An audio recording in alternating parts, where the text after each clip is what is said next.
कार्यकर्ताओं की बगावत खुलकर सड़क पर आने के बाद भारतीय जनता पार्टी नाराज बागियों को मनाने में जुटी हुई है।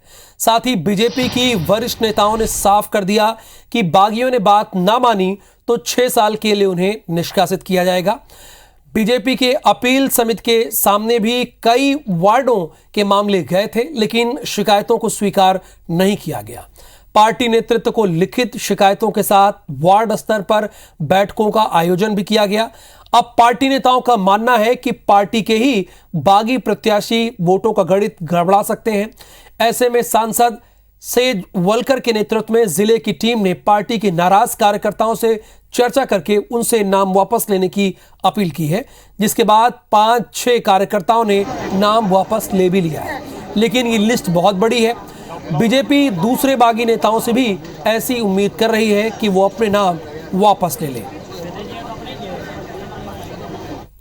बीजेपी में कोई डैमेज नहीं है, सब लोग एकजुट हैं जन सेवा करने के लिए। और ये 66 योद्धा और एक महापौर प्रत्याशी जनता की सेवा के लिए और विजय के लिए तैयार है। कोई विरोध नहीं, कोई विरोध नहीं। आने वाले चुनाव के परिणामों से स्पष्ट हो जाएगा कि ज्योतिरादित्य सिंधिया जी और उनके समर्थक भारतीय जनता पार्टी की जड़ों में खाद डालने का काम करते हैं या मठा डालने का काम करेंगे। मध्य प्रदेश में निकाय चुनाव के नामांकन के बाद से कांग्रेस और भाजपा में बागियों की फौज खड़ी हो गई है। अगर बात जबलपुर की करें तो शहर में नगर निगम के 79 वार्ड हैं, लेकिन यहां बीजेपी के 131, कांग्रेस उससे भी ज्यादा 171 प्रत्याशियों ने बी फॉर्म के इंतजार में अपने नामांकन दाखिल कर दिए हैं, जिसके चलते सियासी दल डैमेज कंट्रोल में लग गए हैं। बीजेपी ने बागी प्रत्याशियों को 6 साल के लिए पार्टी से निष्कासित करने की चेतावनी देकर अनुशासन का झंडा दिखाया। वहीं कांग्रेस के राज्यसभा सांसद विवेक तनखा का कहना है कि चुनाव कार्यालय में तमाम बागी प्रत्याशियों से 1-to-1 मुलाकात की जा रही है, जहां बागियों को समझाया गया। तनखा ने दावा किया कि कांग्रेस का कोई भी बागी प्रत्याशी चुनाव मैदान में नहीं उतरेगा और सभी कांग्रेस के महापौर प्रत्याशी को जिताने का काम करेंगे।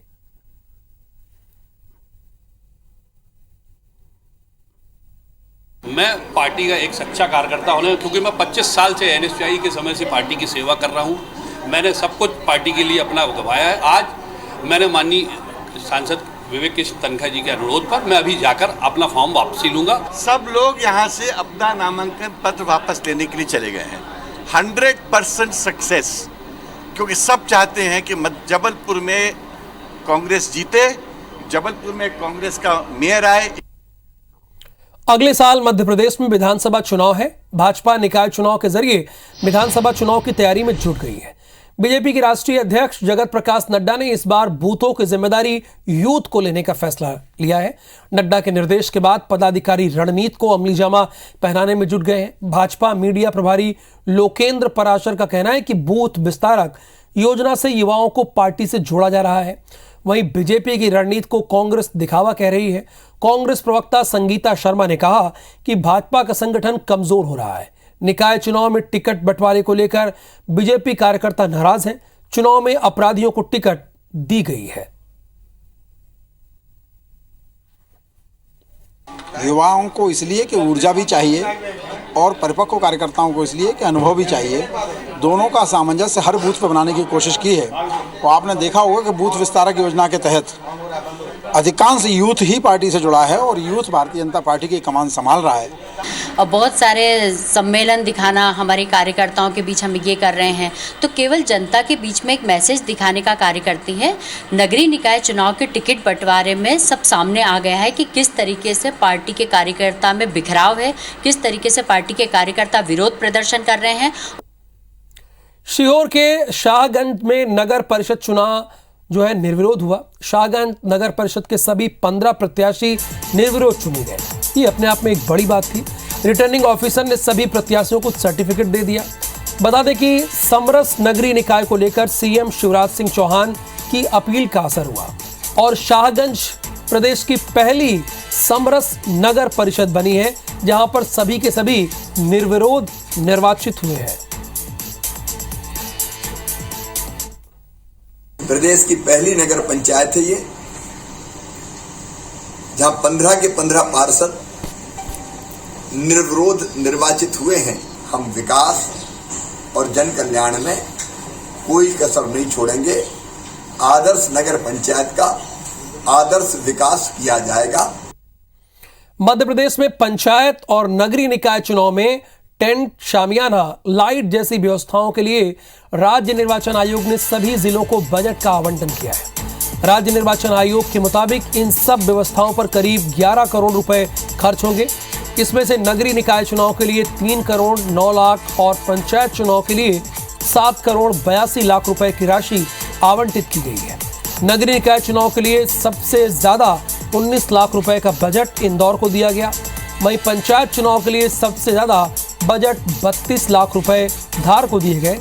व्यवस्था बनाने के लिए जो भी खर्चा किया जाएगा उसके सत्यापन के लिए अपर कलेक्टर या जिला पंचायत सीईओ की अध्यक्षता में समिति बनाई जाएगी। कलेक्टर्स को यह भी निर्देश दिया गया कि आवंटित राशि से ज्यादा खर्च न किया जाए। यदि बजट राशि से ज्यादा खर्च होता है तो उसे अनियमित व्यय माना जाएगा।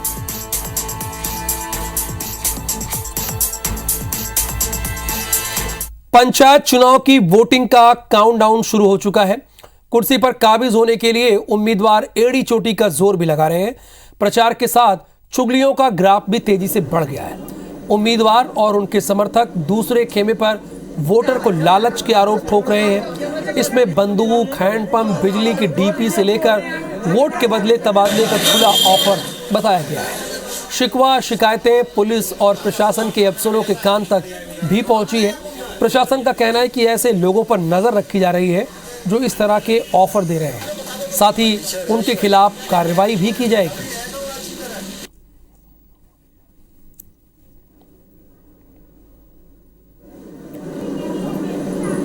नगरीय निकाय और पंचायत चुनाव में इस बार ग्वालियर जिला प्रशासन और पुलिस एक अनोखा प्रयोग करने जा रही है। मतदान केंद्रों पर एनएसएस और एनसीसी के कैडेट्स की ड्यूटी इस बार लगाई जाएगी। हर बार चुनाव में स्टाफ की कमी से प्रशासन को जूझना पड़ता है, जिसके चलते प्रशासन ने एक नया प्रयोग किया है।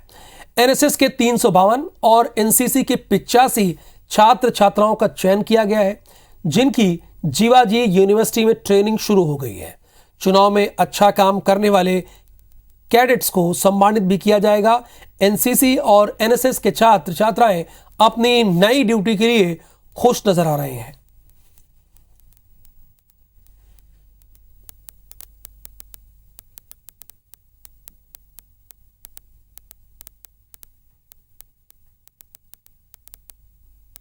ग्वालियर निकाय और पंचायत के चुनाव में इस बार ग्वालियर जिला प्रशासन और पुलिस एक अनोखा प्रयोग करने जा रहा है।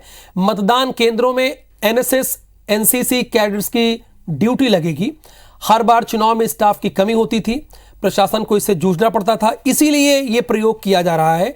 एनएसएस के 352 और एनसीसी के 85 छात्र छात्राओं का चयन किया गया।